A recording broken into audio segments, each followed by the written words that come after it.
ஏனா நான்ப்பா தம்பி எங்க? தம்பி வெளியே ஃபோன் பேசுங்கிறேன்ப்பா.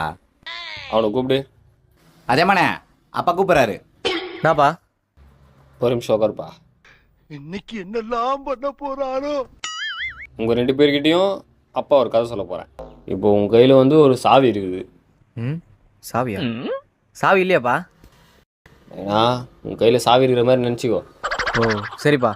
இப்போ உங்கள் கையில் வந்து ஒரு பூட்டு இருக்குது. என் கையில் பூட்டு இல்லைப்பா. டேய் பூட்டு இருக்கிற மாதிரி நினச்சிக்கோ. சரிப்பா. ஆமாம், இப்போ நான் எதுக்கு இதெல்லாம் உங்ககிட்ட சொல்லுங்கிறேன்? தெரிலப்பா, நீ தான் பூட்டு சாவி கொடுத்த. அப்படியா? சரி, உங்ககிட்ட பூட்டு சாவி இருந்தால் நீங்கள் தொலைச்சிடுவீங்க. அப்பா கிட்ட கொடுங்க. அப்பா பத்திரமா வச்சுப்பேன். கொடுப்பா. என்னதுப்பா? நான் போதையில் இருக்கிறேன்னு என்னை ஏமாத்துறீங்களா? எல்லோரும் இங்கே மயக்கத்திலே எப்போதும் வாழ்வோம் கல